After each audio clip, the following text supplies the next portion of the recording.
Мен сіздерге бағана мына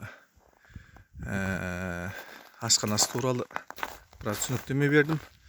Енді айттым, Сабыровтар салдырған, марқұм Дәлелқан ағамыз салдырған екен. Бұл жерде арналған өлең шумақтары бар екен. Өте ұсақ жазылған, мен оқи алмаймын осы. Міне. Енді мына жақ. Бұл жаздық демалыс орын екен. Жазда мөлшермен күніне 100-120 адам келеді екен күніне бұл жерге.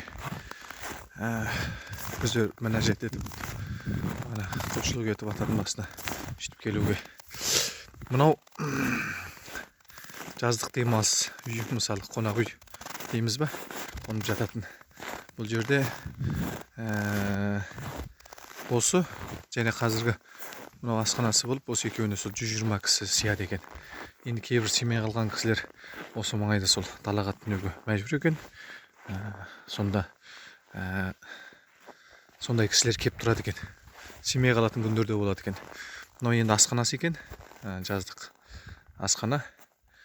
Мына жерде, осы жерде алып шығып, кісілер осында тамақтанады екен. Бәрі. Осылай салынған, осының бәрі елдің арқасы. Өстіп салынудың өзі. Енді бұл жерде 7 кісі қызмет етеді екен. 7 кісі қызмет еткенде так кезегімен бір басқарушы от жағып жылтып отыратын кісілер. Енді осы кезде де келіп атқан кісілер бар екен. Көбінде жұма, сенбі, жексенбі күндер көп келеткен кісілер. Қыс мезгілі болса да келіп атқан кісілер бар. Бұл жақта дәретхана салас. Анау арада көлік тексеретін орындар бар екен. Көлікті бұзылып сынған бір жерлер болса тексеріп көруге. Осылай міне. Жалпы кесене сырты осылай қоршалған. Мына жақтан екі этаж құрылыстың дейін бар екен. Көрдіңіздер, мұражай бәрі бар. Төлеттер мына жақтарда тұр. Айлана қойылған. Енді оның бәрі неме деп ойлаймыз деген кезде кісінің аз келмейтіндігі себепті деп ойлауға болады. Енді анау арада жоталар жатыр, тау жүлгелері, ұсақты тау жүлгелері жатыр. Осындай жерге орналасқан екен.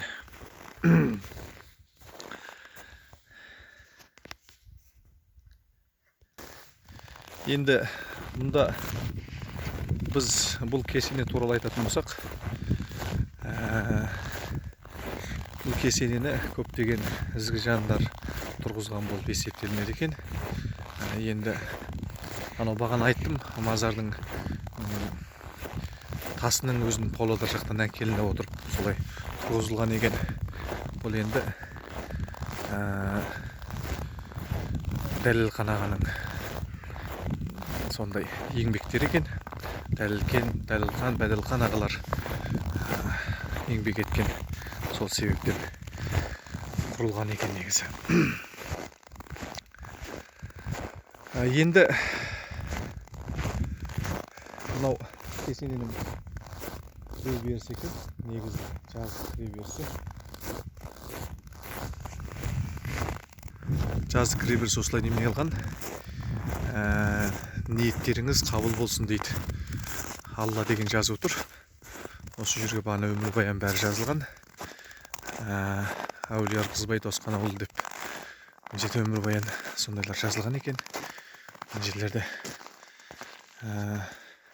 Нұрсұлтан Назарбаевтың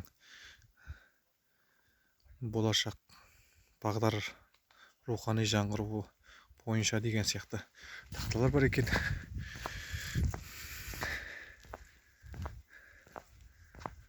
Шығыс Қазақстан осы Тарбағатай ауданының әкімдігі Орызбаев Ділдабек Тәжібайұлының дейді жылы қаулысы бойынша осы жерге светтер тартылып сондай бәрі істелген екен. Енді мұнда қарайық. Мұнда Ырғызбай кім? Ырғызбай Досқан ауылы. Ол Қаракерей руының ішінде Бажигіт руынан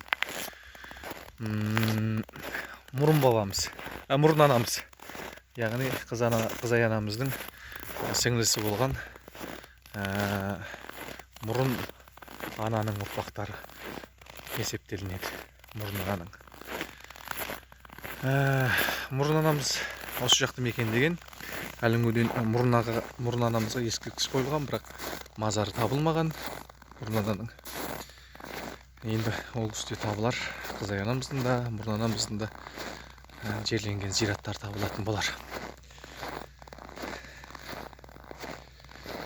Енді бағана да айттым, бұл не нәрсені білдіреді? Бұл мазар бағана татулық пен берекендігін білдіреді. Бұл мұрын ананың ұрпақтары мен Қызай ананың ұрпақтарының ажырлы еңбегімен салып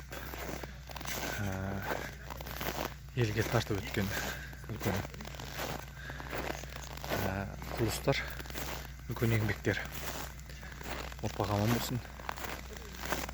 Ел ішіндегі даналарымыз, мықтыларымыз аман болсын әрқашан. Енді біз басқа жаққа жол тарттық.